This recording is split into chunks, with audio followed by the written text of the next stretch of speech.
Are you doing so. जैसे कि हमने लास्ट एपिसोड में देखा था कि ये चेन हाउथियान फैमिली के पास में आ चुका था, क्योंकि हाउथियान फैमिली के लोग फ़िलहाल तो कुछ लोगों को रिक्रूट करने की कोशिश कर रहे थे, क्योंकि एक काफ़ी ज़्यादा इंपॉर्टेंट कंपटीशन उन लोगों के लिए होने वाला है। बट हाउथियान फैमिली के अंदर अनफॉर्चुनेटली अभी कोई नहीं है जो कि उस कंपटीशन के अंदर पार्ट लेके हाउथियान फैमिली की उस इज़्ज़त को मेंटेन कर सके, जिसके चलते उनका लोगों को रिक्रूट करना काफ़ी इंपॉर्टेंट हो चुका था। जिसके साथ ही हमने लास्ट एपिसोड में ये भी देखा था कि ये चेन की फ़ाइट एक बंदे के साथ में हो चुकी थी, जो कि फ़िलहाल उसकी बहन के साथ में शादी करने का प्रस्ताव रख रहा था। एंड ये चेन ने उसे काफ़ी बुरे तरीके से मारा भी था। हालांकि इसी के साथ इस एपिसोड की स्टार्ट होती है और हम देखते हैं कि ये चेन अभी भी फ़िलहाल उस बंदे के साथ में फ़ाइट कर रहा था। उस लड़के को काफ़ी ज़्यादा गुस्सा आ जाता है, क्योंकि यहाँ पे उसकी इंसल्ट सभी लोगों के सामने हो चुकी है। वो आगे बढ़ता है और फिर ये चेन के ऊपर मल्टीपल अटैक्स वो करने लगता है। ये चेन उसे अपने हाथ से ही रोक लेता है, बल्कि उसे पीछे हटा देता है अपनी फायर का इस्तेमाल करते हुए। साथ ही हम देखते हैं कि जैसे ही वो बंदा पीछे हटता है तो फिर ये चेन अपनी 7 कलर डिवाइन फायर को समन कर लेता है और फिर उसी डिवाइन फायर का इस्तेमाल करते हुए वो उसके ऊपर अटैक करने वाला था।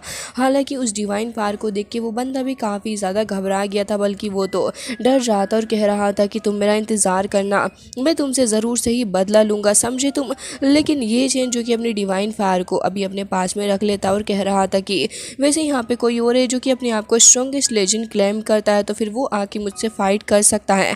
मैं देखना चाहता हूँ कि आखिर कौन मुझे चैलेंज करना चाहेगा। लेकिन इसी के साथ लोग घबरा चुके थे और वो वहीं पे रुक जाते और कह रहे थे कि जब ली क्यू मिंग ने ही अपने आप को इतने बुरे तरीके से सरेंडर कर दिया और वो इतने खतरनाक तरीके से हार मान के चला गया है, तो फिर आखिर कैसे कोई सामने आ सकता है। साथ ही अब लोग बात करने लग गए थे ये चेन की हाफ सिस्टर के बारे में कि आखिर अब ये लड़का शादी करेगा इस लड़की से। ये चेन पलट के उन्हें देखने लग रहा था और कह रहा था कि मुझे उम्मीद है कि अब आपको कोई डाउट नहीं रहा होगा मेरी एबिलिटीज़ के ऊपर, एंड उम्मीद करता हूँ कि आप मुझे रिक्रूट कर लेंगे। जिसके साथ ही वो कह रहे थे कि बिल्कुल इसमें कोई कहने वाली बात ही नहीं है, बल्कि मैंने तुम्हें देखा और तुम बहुत ही ज़्यादा पावरफुल हो। मुझे नहीं पता कि आखिर तुम हो कौन एंड इतने ज़्यादा स्ट्रॉन्ग पर्सन हो। मुझे ऐसा क्यों लग रहा है कि तुम तियान जियाओ फैमिली से बिलोंग करते हो। हालांकि इसी के साथ वो यहाँ पे ये भी कह रहे थे कि मैंने तुम्हारी स्ट्रेंथ को देखा, साथ ही तुम्हारा नेचर अच्छा है। उम्मीद करता हूँ कि फिर जो शर्त कियान लोगों ने रखी थी तुम उसके ऊपर शायद से ऐसे ही रहोगे। लेकिन यहाँ पे ये चेन का ऐसा कोई इरादा नहीं था, फिलहाल वो कुछ नहीं कह रहा था। हालांकि इसी के साथ उसकी हाफ सिस्टर भी वहाँ पे आ जाती और कह रही थी कि मुझे ऐसा क्यों लग रहा है कि आप वही हैं कि न्यूजो की चार्ट के अंदर रैंक करते हैं 99 पे, एंड आपकी तारीफ़ के चर्चे तो हर जगह ही हैं। लेकिन यहाँ पे हम देखते हैं कि ये चेन ने उसका नाम तो पहले कभी सुना नहीं था, जिसके चलते ये चेन थोड़ा कंफ्यूज हो जाता है कि आखिर ये लड़की किसके बारे में बात कर रही है। बट हम देखते हैं कि वो उसके पास आ जाती है और कह रही थी कि मैं श्योर तो नहीं हूँ इस बारे में, लेकिन मुझे ऐसा ही लग रहा है कि आप शायद से किन्यू ही हैं, जो कि काफ़ी ज़्यादा फेमस है इस जगह पर, एंड लोग आपकी काफ़ी ज़्यादा तारीफ़ भी करते हैं। हालांकि हम देखते हैं कि यहाँ पे वो ये भी कह रही थी कि मैंने आपके पास में मौजूद उस मिस्टीरियस रियल फायर को भी नोटिस किया, वो तो किन्यू के पास में ही है। अब उसकी बात सुनने के बाद आसपास मौजूद लोग भी इस चीज़ को नोटिस करते हैं और कह रहे थे कि हाँ ये बात तो बिल्कुल सही है कि किन्यू के पास में ही तो ये फायर मौजूद है।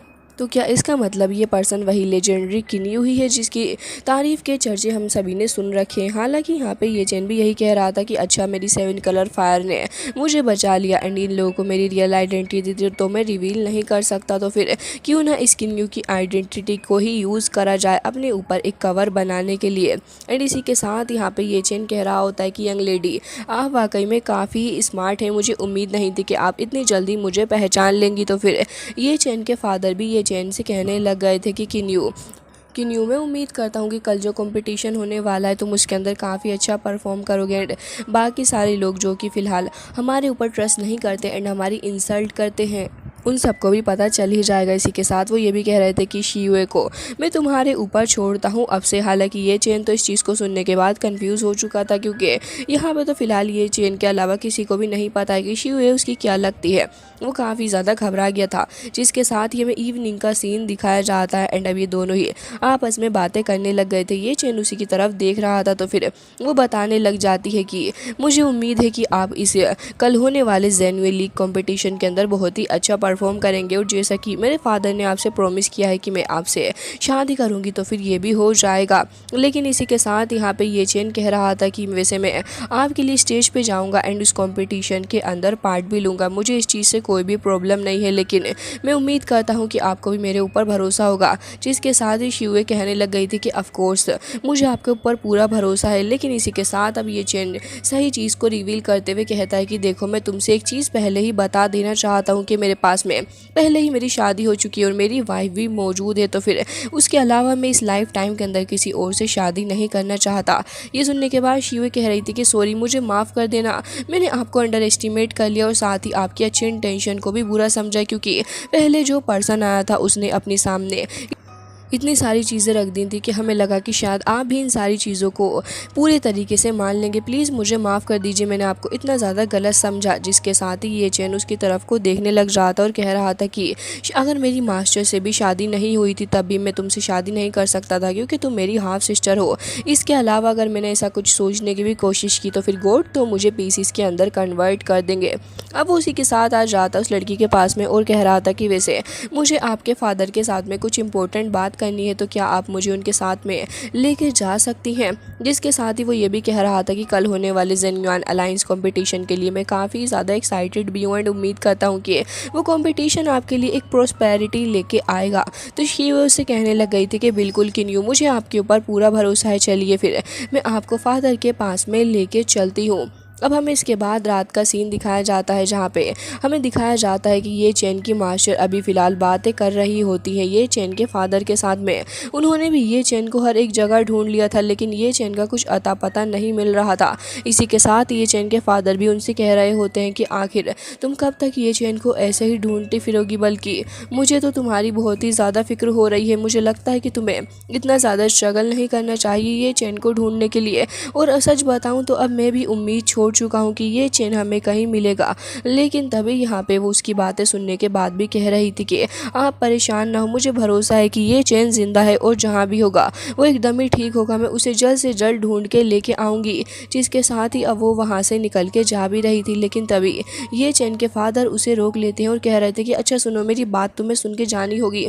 जिसके साथ ही अब ये चैन आ चुका था शी युए के साथ में मिलने के लिए अपने फादर से ही। लेकिन जैसे ये दोनों आगे बढ़ते हैं तो फिर बाहर खड़े हुए एल्डर उन्हें रोक लेते हैं और कह रहे थे कि माफ़ कर देना मुझे, लेकिन मुझे लगता है कि अभी आप लोग अंदर बिल्कुल भी नहीं जा सकते, क्योंकि अंदर फ़िलहाल मास्टर अभी किसी इंपॉर्टेंट गेस्ट के साथ में मौजूद हैं और वो इम्पोर्टेंट गेस्ट को किसी भी तरीके से हम लोग डिसरिस्पेक्ट नहीं कर सकते। इसीलिए या तो आपको वेट करना होगा या फिर आप चाहें तो फिर यहाँ से जा सकते हैं और जब मास्टर फ्री होंगे तो फिर मैं आपको बुला ही लूँगा। हालांकि इसी के साथ हमें अंदर का सीन दिखाया जाता है एंड यहाँ पे अब ये चैन के फादर को काफ़ी गुस्सा आ चुका था और वो कह रहे होते हैं कि तुम मुझसे इस तरीके से आर्ग्यू क्यों कर रही हो, मुझे नहीं समझ आता कि तुम्हें खुद को दुख देकर आखिर क्या मिल जाएगा। तभी वो कह रही थी कि मुझे पता है कि ये चैन अलाइव है और मैं उसे कहीं से भी ढूंढ निकालूंगी, फिलहाल तो इसी के साथ मैं यहाँ से जाना चाहूँगी। और वो ये सब कुछ कहते हुए वहाँ से उदास होते हुए जा रही होती है। हालांकि ये चैन के फादर को फिलहाल ये चैन की मास्टर के लिए काफ़ी ज़्यादा बुरा लग रहा था, क्योंकि वो आखिर कब तक ये चैन के लिए इतना सब कुछ करती रहेगी। साथ ही ये चैन भी अभी बाहर खड़ा हुआ था और कह रहा था कि मुझे लगता है शिवे, अगर ऐसी बात है तो फिर हमें भी चल के कुछ देर आराम कर लेना चाहिए। और एल्डर ने तो हमें कहा ही है कि जब गेस्ट चले जाएंगे तो फिर वो हमें बुला ही लेंगे।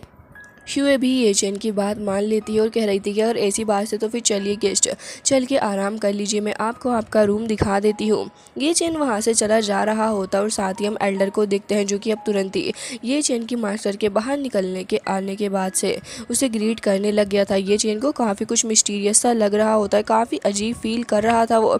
साथ ही हम देखते हैं कि ये चैन की मास्टर की नज़र जैसे ये चैन के लुक के ऊपर पड़ती है बैग से, तो वो उसे आवाज़ दे रही थी। लेकिन तभी यहाँ पर एल्डर उसे रोक लेते हैं, कह रहे थे कि वो हमारी एल्डर्स लेडी के होने वाले फ्यूचर हस्बैंड हैं एंड उम्मीद करता हूँ कि आपको भी वो पसंद आएंगे। अब ये सुनने के बाद तो उसके दिल में कोई डाउट ही नहीं बचा था कि ये पर्सन ये चैन भी हो सकता है, जिसके चलते अब वो काफ़ी उदास भी हो चुकी थी। दूसरी ओर ये चैन भी काफ़ी एंशियस फील कर रहा होता है, वो लगातार आगे तो बढ़ता जा रहा था लेकिन उसका ध्यान अभी भी न जाने कहाँ ही मौजूद होता है।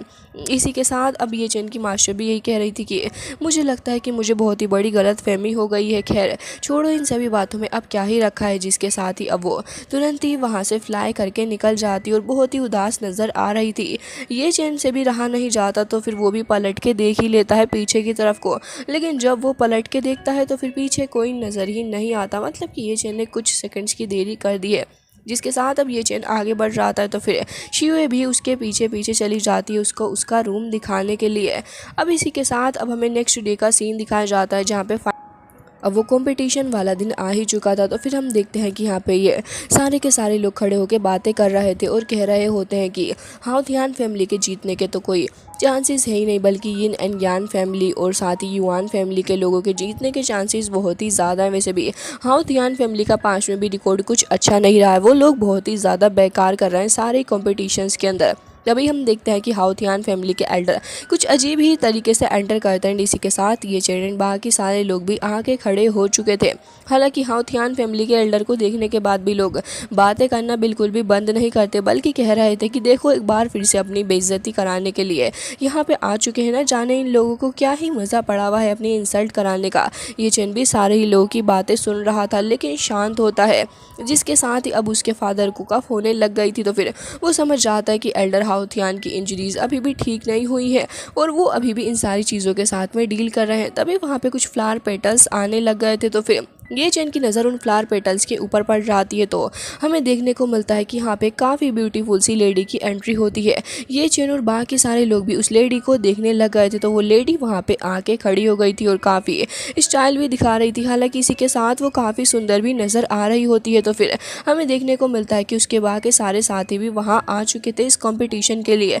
वो आगे जा रही थी तो लोग उसे देख रहे होते हैं, बल्कि उसकी तारीफ़ पे तारीफ़ करे जा रहे थे। तो फिर वो ये चैन की तरफ देखने लग गई थी और कह रही होती है कि मानना पड़ेगा तुम्हारे अंदर बहुत ही ज़्यादा करेज है, तुम हाउथियान फैमिली का साथ देने के लिए इस जगह पे आ चुके हो। लड़के तुम काफ़ी ज़्यादा बेवकूफ़ निकले। हालांकि गाइस इसी के साथ ये एपिसोड हो जाता है एंड आई रियली होप कि आपको इंटरेस्टिंग लगा होगा। इसका नेक्स्ट पार्ट भी आपको बहुत ही जल्दी देखने के लिए मिलने वाला है, तो प्लीज़ चैनल को सब्सक्राइब ज़रूर से ही कर लीजिएगा।